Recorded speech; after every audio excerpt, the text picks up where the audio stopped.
चलो देखो question chapter wise कर रहे हैं ना, जो भी खुल जाएगा उससे स्टार्ट कर देंगे, ठीक है। ये भी है भैया। अरे क्या बात है, देखो क्वेश्चन रेशमा सलमा एंड मंदीप वाला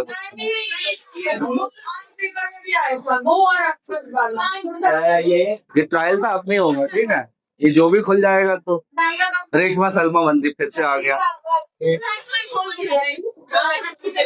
चल पेज नंबर बोल, पेज नंबर पॉइंट में बोलना है ना।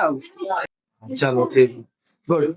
ये जो आईडी तो बेटा पहले वार्म अप क्वेश्चन, उसके बाद सब होते हैं सब में। चलो लिखो, पहले क्वेश्चन लिखो भाई। हर एक चैप्टर का एक क्वेश्चन लूंगा मैं, ठीक है।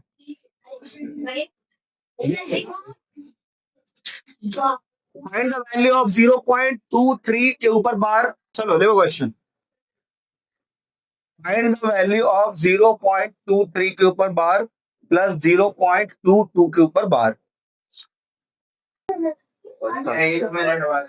पीछे ना ऑप्शन में ना इस तरीके से दिया है कुछ, देखो मैं ऑप्शन दूं, है ना। पहला ऑप्शन है 0.45 के ऊपर बार, दूसरा ऑप्शन है क्या,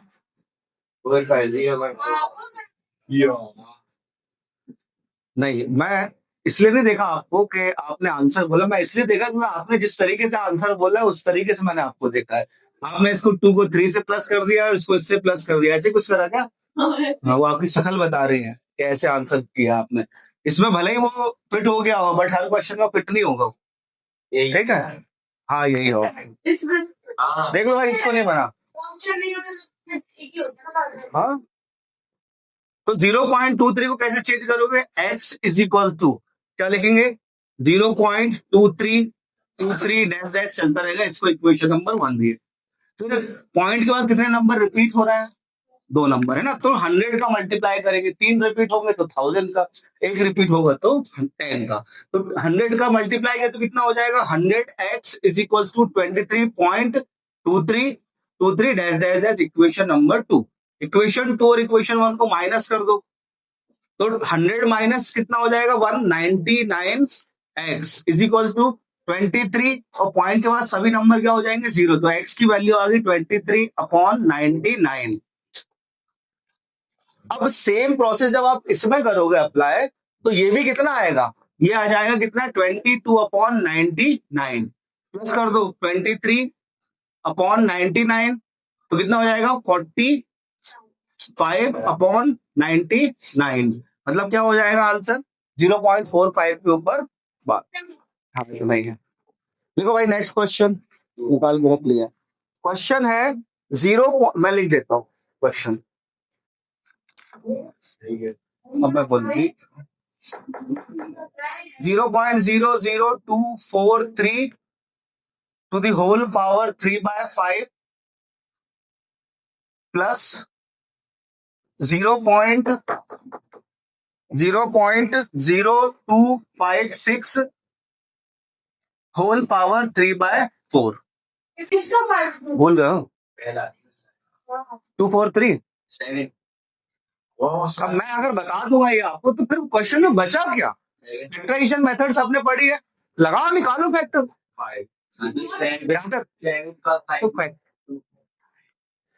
फैक्टराइजेशन 243 के फैक्टर्स निकालो, 1 से लेके 11 तक के उस दिन फैक्टराइजेशन रूल पढ़ाए थे मैंने, डिविजिबिलिटी रूल याद है, ये याद है पढ़ाया था, ये याद का कहीं काम नहीं है, हाँ लेकिन पढ़ाया था ना, तो लगाओ लगाओ, डिविजिबिलिटी रूल बताए थे मैंने 1 से लेके 11, छोड़ो नहीं बताए थे, हटाओ, चलो सॉल्व करो आप, निकालो देखते हैं, नहीं आया एक से इधर।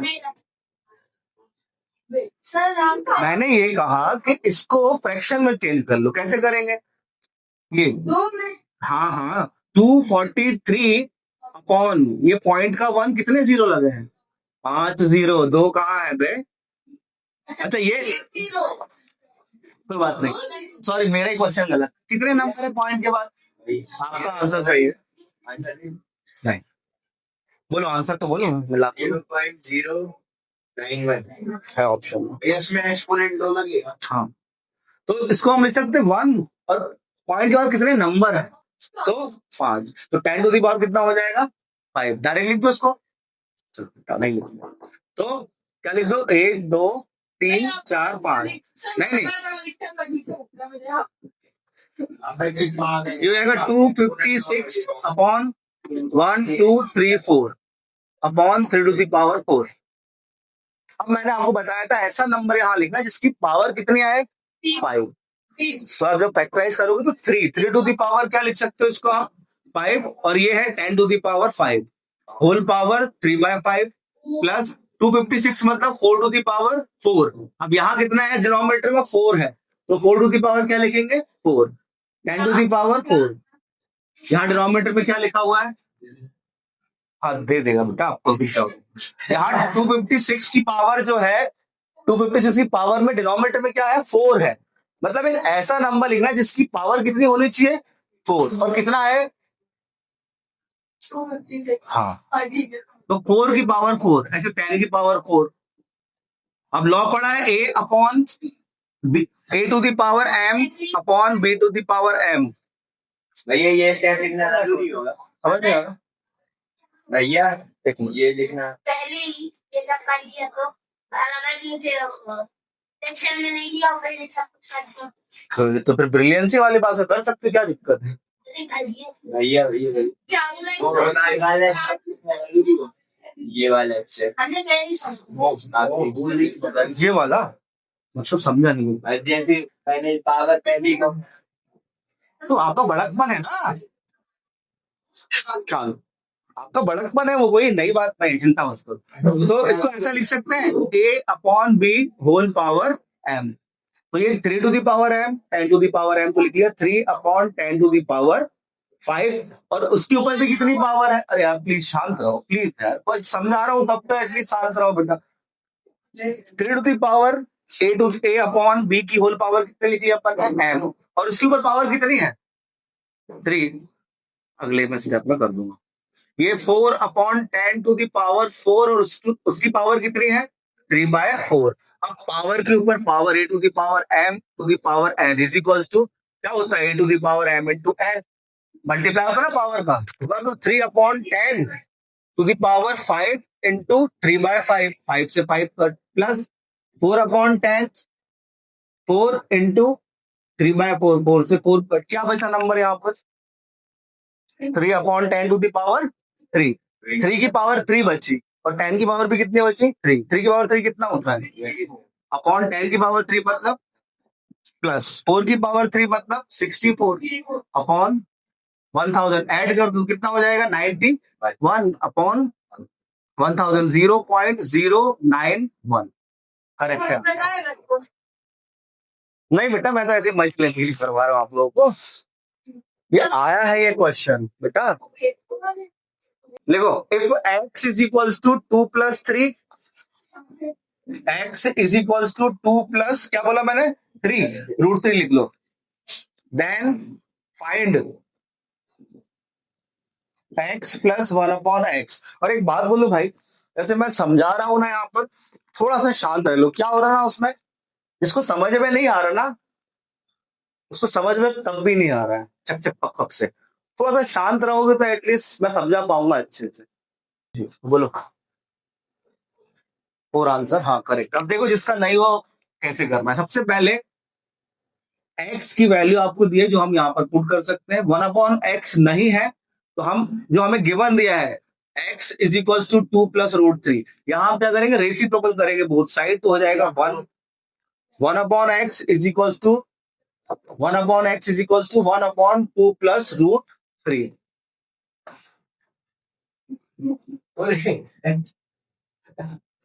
इसके बाद रेशनलाइज कर दिया तो 2 माइनस √3 का ऊपर नीचे क्या हो जाएगा मल्टीप्लाई हो जाएगा तो ऊपर बचा 2 माइनस √3 नीचे हमेशा आइडेंटिटी बने कल ही बताया था 4 माइनस कितना हो जाएगा √3 का स्क्वायर 3 4 माइनस 3 1 तो फाइनल वैल्यू 1 अपॉन एक्स की कितनी आई 2 माइनस √3 1 अपॉन एक्स की वैल्यू कितनी है 2 प्लस √3 मतलब x प्लस 1 अपॉन एक्स की वैल्यू कितनी हो जाएगी x की वैल्यू है 2 प्लस √3 और 1 अपॉन एक्स की वैल्यू है 2 माइनस √3, √3 से √3 का 2 + 2 कितना आ गया 4। लिखो next question. If A B C is equals to 6 and A plus B plus C is equals to 6, C is equals to 6. If ABC is equals to 6, A plus B plus C is equals to 6, find 1 upon AC plus 1 upon AB plus 1 upon BC। Ram answer मत देना, ठीक है।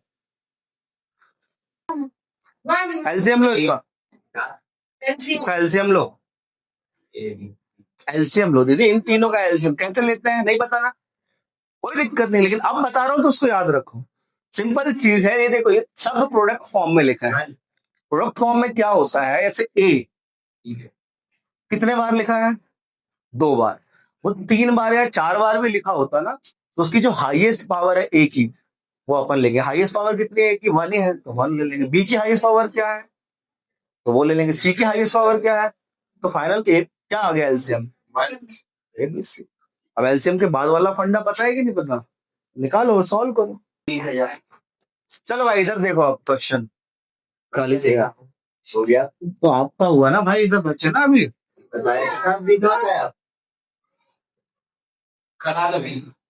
अरे दीदी इधर solution देखो, answer answer से क्या होगा।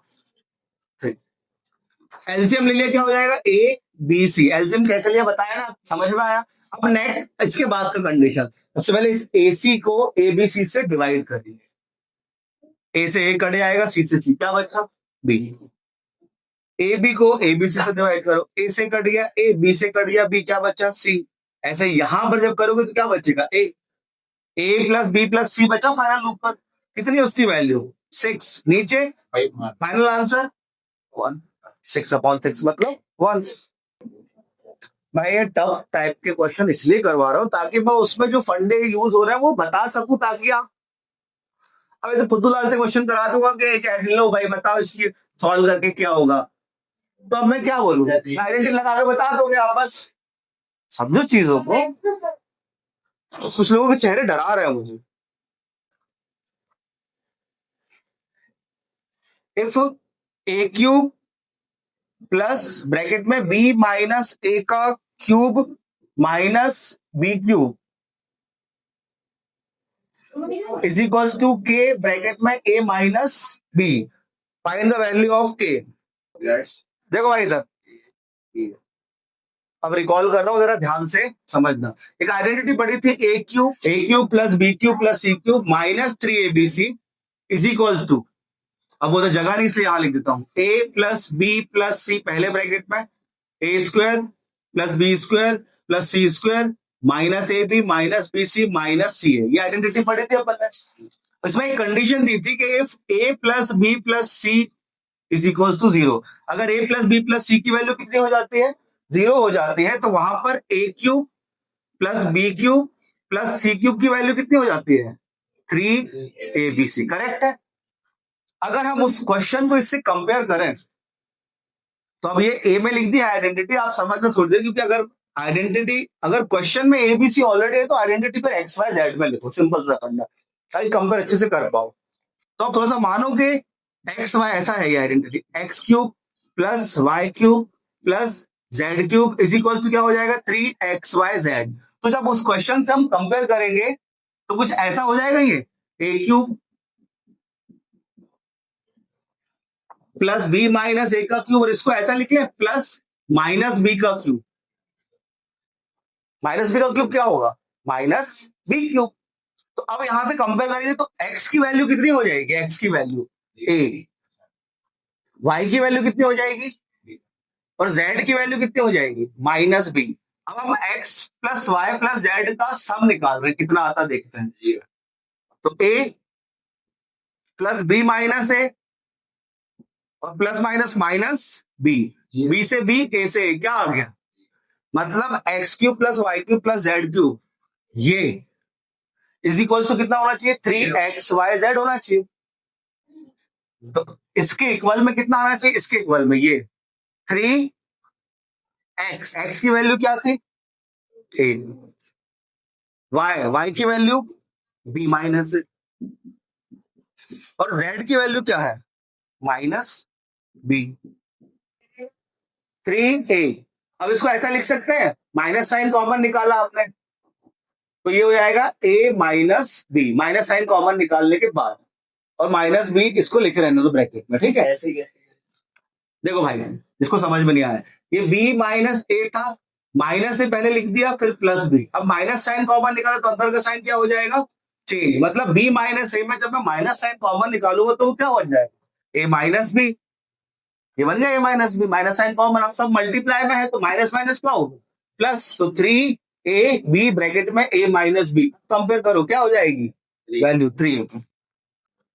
देखो भाई एक बात बोलूं आपसे, इसको जरा लॉजिकली सोचना, 90% आने के लिए आपको बहुत मेहनत करनी है, मैं ये नहीं बोल रहा कि नहीं हो पाएगा, लेकिन आपको बहुत मेहनत करनी पड़ेगी, सिर्फ सोचते रहोगे कि 90% लाना है लाना है लाना है, तो ऐसे 2-4 दिन निकल गए ना तो परसेंटेज कम करते रहो वहां से धीरे धीरे, सच्ची बोल रहा हूं, मतलब क्यों भाई आपसे झूठ बोलूंगा, तो आज से पढ़ना स्टार्ट कर दो घर जा, आज पढ़ा, फिर ठीक, मुझे लगा तुम ये बोल रहे हो, बस घर जाके स्टार्ट करने वाला हूँ, तो वो गलत हो जाता। चलो लिखो question, if fx is equals to x to the power 100 plus 2x to the power 99 plus k is divisible by x plus 1।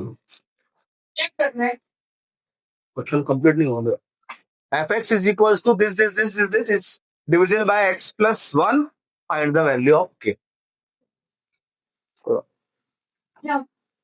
x plus 1 से इसको डिवाइड करना है। अब रिमाइंडर थ्योरम हमने ऐसे तो नहीं पढ़ी है, रिमाइंडर थ्योरम क्या बोलती है अपनी लैंग्वेज में कि भैया हमको ना डिवाइड करने की जरूरत नहीं है, आप सीधा जो डिवाइजर है उससे x की वैल्यू निकाल लो या वेरिएबल की वैल्यू निकाल लो, कितनी आ जाएगी, -1, उसको 0 के इक्वल करके, और उस वैल्यू को आप क्या कर दो उसमें पुट कर दो। अगर f x की जगह -1 पुट किया और वो पूरा पूरा डिविजिबल है तो इक्वल में क्या मिलेगा, हमें 0 मिलेगा। ये चीज लिखना बहुत इंपॉर्टेंट है, बहुत बार बोला हूं। तो अब f-1 का मतलब f x जो पॉलिनोमियल है, यहाँ पर x की वैल्यू कितनी पुट करेंगे हम, -1 कर दो, -1 to the power 100 to -1 to the power 99 plus k is equal to 0, और ये 0 लगाना जरूरी है। तो -1 की पावर जब भी इवन रहेगी माइनस की पावर, तो आंसर हमेशा कैसा आएगा, पॉजिटिव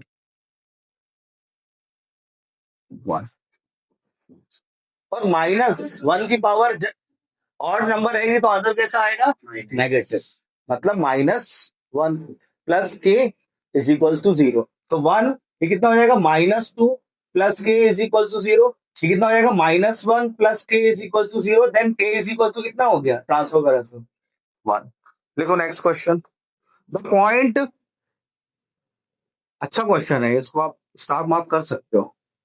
द पॉइंट पी के कोऑर्डिनेट लिखना 5, -1, द पॉइंट पी कोऑर्डिनेट क्या है, 5, -1 on reflection in x-axis is mapped as q, and the point q on reflection, तुम दिन क्यों मुस्कुरा रहे हो,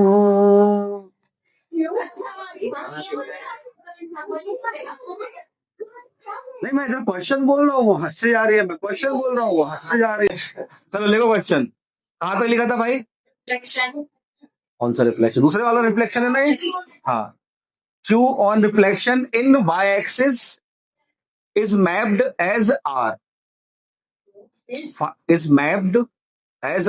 find the coordinate of R।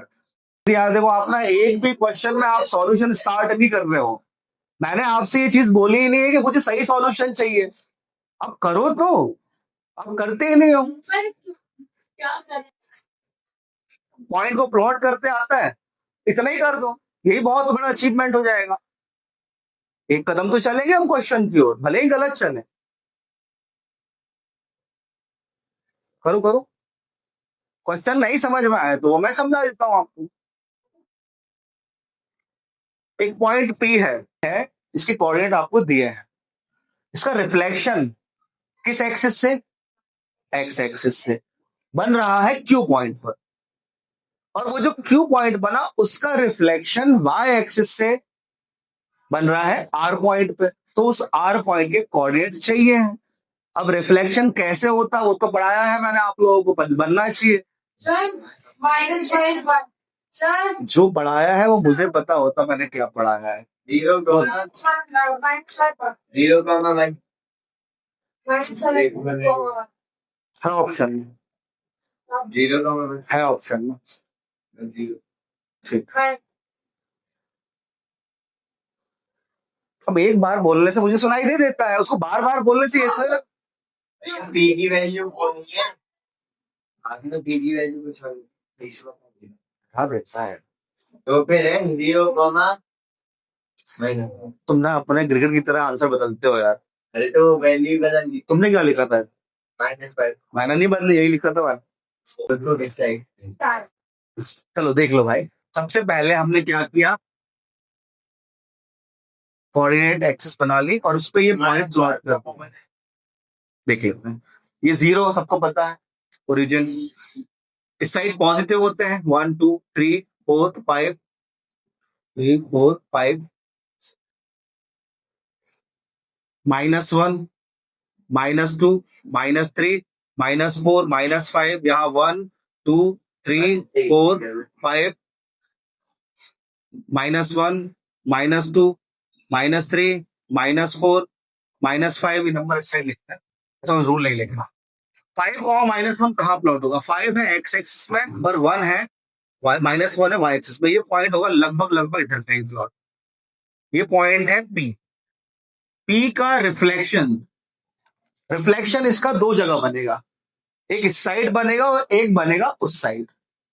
ये इस साइड उस साइड मेरे आप इससे मोमेंट समझ सकते हो आप। जैसे ये पॉइंट पे है, ये कौन सी एक्सिस है? X axis. तो अगर इसका रिफ्लेक्शन एक्स एक्सिस से बनेगा तो कहां बनेगा? ऊपर। और इसका रिफ्लेक्शन अगर वाई एक्सिस से बनेगा तो वो किधर बनेगा? साइड बनेगा। इतनी चीज समझ में आई आपको? अब इसका रिफ्लेक्शन एक्स एक्सिस से पहले बना ना, क्वेश्चन में लिखा है एक्स एक्सिस से बना।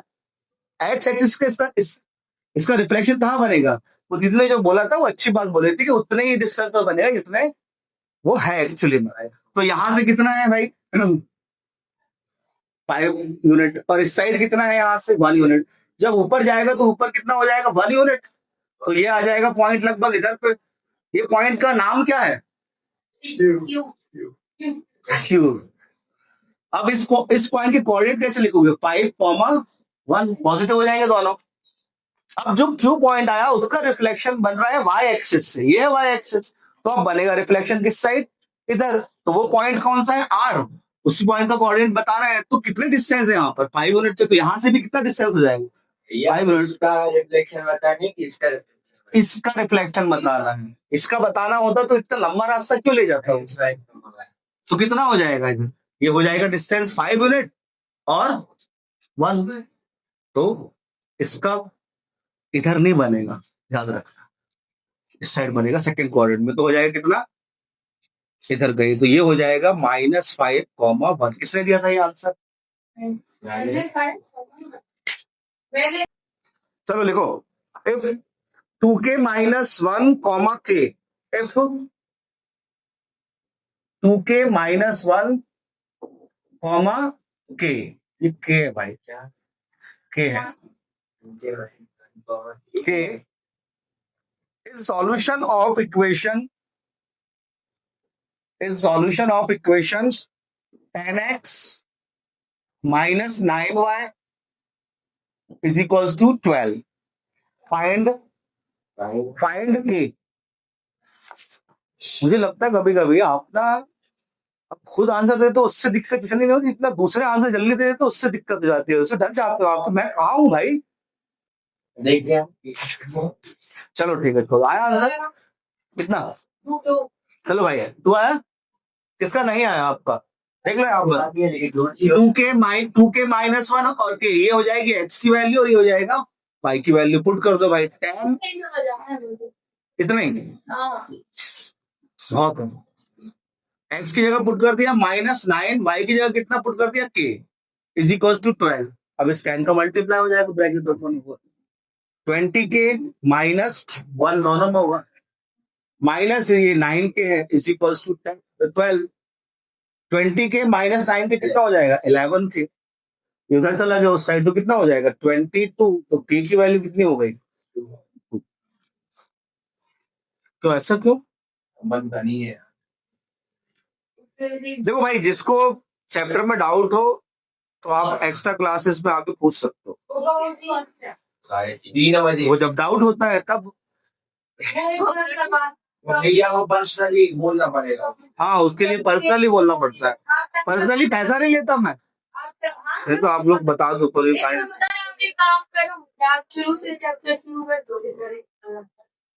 देखो दीदी, आप समझ, डाउट क्लास पता है क्या होती है, आप समझो चीज। देखो मैं ये नहीं बोल रहा कि आपको दूसरी क्लास नहीं पढ़ा पाऊंगा, सब पढ़ा दूंगा, मुझे कोई दिक्कत नहीं, मैं बैठे हूँ पढ़ाने के लिए, मुझे अच्छा लगता है।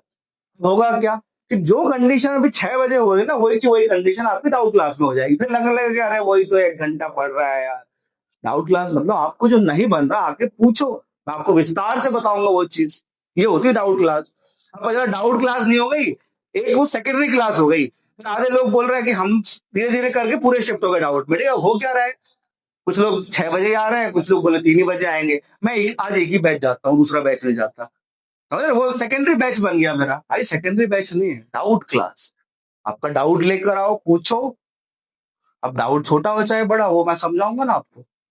अब मेरी रिस्पॉन्सिबिलिटी नहीं है, आपकी है, आपको पूछ, लेकिन समय मैं दूंगा आपको। ये क्लियर है सबको? ध्यान रखिए। अब pyramid is a solid figure. Pyramid is a solid figure the base of which is only a triangle, दूसरा ओनली अ स्क्वायर, तीसरा ओनली अ रेक्टेंगल, हाँ, और लास्ट ऑप्शन है any point, only a triangle. तो any polygon है भाई, answer है ना। Two complementary angle are such that 2 times the measure of one is equal to 3 times the measure of other. 2 times the measure of one is equal to 3 times the measure of other. The measure of other. Find the smaller angle. दो complementary angle है, तो let first angle अपन ने क्या मान लिया, x माना, तो इस x का कॉम्प्लीमेंट्री एंगल कितने डिग्री का होगा 90 माइनस एक्स। अभी दो कॉम्प्लीमेंट्री एंगल इस तरीके से है, कि 2 times the measure of one angle, मतलब मान लीजिए 2 टाइम एक्स का है, तो अगला किसका, अगला कितना टाइम्स होगा 3 टाइम्स होगा, मतलब 90 माइनस एक्स का 3 टाइम हो जाएगा। 2 टाइम पहले का तो दूसरे का कितना, क्या 3 टाइम्स। 2 टाइम अगर पहले एंगल का है तो दूसरे एंगल कितना टाइम्स हो जाएगा 3 टाइम्स। लिखा है क्वेश्चन में, मैं अपने मन से नहीं कर रहा हूँ। इज इक्वल टू कितना हो जाएगा 270 माइनस 3x, इसको इधर भेज दो कितना हो जाएगा 5x इज इक्वल टू 270। तो x की वैल्यू आ गई 270 अपॉन 5, 5 5 जा 25, कैरी कम्स 2, 5 4 जा, तो x की वैल्यू आ गई 54। अगला 90 से माइनस कर दो, 90 माइनस 54 कितना हो जाएगा भाई 36। तो हमें बता सकते हैं स्मॉलर एंगल कितना हो जाएगा 36। ABC and PQR are two triangles. ABC and PQR are two triangles. If AB is equals to AC, angle C is equals to angle P, angle B is equals to angle Q, then the two triangle are, option से कुछ मतलब isosceles है but congruent नहीं है, isosceles भी है congruent भी है, अगला है कॉन्ग्रुएंट है लेकिन आइसोसेलेस नहीं है, और लास्ट है ना तो कॉन्ग्रुएंट है ना तो आइसोसेलेस।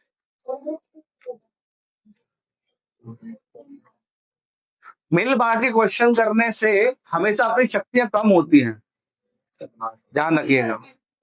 कि आधा अपन ने कर लिया आधा तुमने कर लिया, मतलब आधे आधा बना, और आधा ज्ञान हमेशा कैसा होता है खतरनाक। I can say that but not चलो ठीक है, देख लेते हैं भाई। बोलो भैया।